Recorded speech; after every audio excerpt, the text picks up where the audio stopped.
Tony Pedregon and Matt Hagan, whose brand new daughter is a week old today. Penny Louise is her name.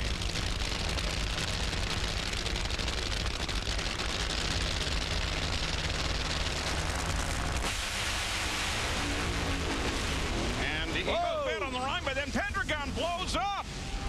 Wow. Hey, check that out. That's winning the hard way, isn't it? Yeah, when you get that stuff up in the air, oh, everybody runs over to see exactly what happened there.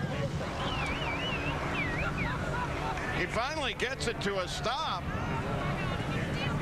Yeah, look at that. Just park that back there. Put your body right on the line. You can still see the fire system going off on Tony Pedregon's car, and that brought the crowd right to their feet. Every now and then he does that for us, Mike. He's okay, obviously. That body might have been upside down, huh? Yeah. Taking that look at, wow, it didn't look like as much of an indication. I didn't see any cylinders out. It just looked like it just maybe put a couple connecting rods out, caught the thing on fire, and then the concussion from the explosion lifted that body right off the car. Okay, let me just ask it. The body landed on the other side of the line. No, the car didn't cross the center line. The car didn't hit the wall, so Tony Pedregon gets the win. He can't drive the body, Paul. I think that's why the rule's out. At least it should be. Hey, just thought I'd ask, you know? Good question. Gotta look at it. Like I said, I didn't see any cylinders out. Could have been an issue where, like we saw in Pro Stock with Jed Coffin, where it broke an intake valve. Same thing would happen in a fuel car. Instead of blowing just the scoop off the Pro Stock car, the fuel money car, it blows the entire body off it because obviously the explosion is much bigger with that nitromethane mixture in there. Matt Hagan drove right through the parts and debris.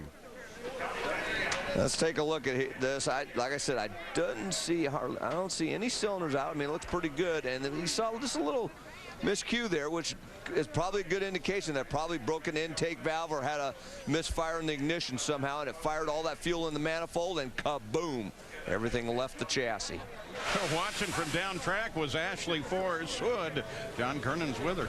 And Ashley, you're moving on to the semifinals, but you had a chance to watch what happened to Tony Pedregon. What goes through your mind when you see something like that? That's scary. This day has just been really crazy and surprising considering how ideal these conditions are. Maybe it's thrown everyone for a loop, but luckily he climbed out. He's okay, and for Castro and Ford and our team, we're pumped. That was a really close race against Wilkerson.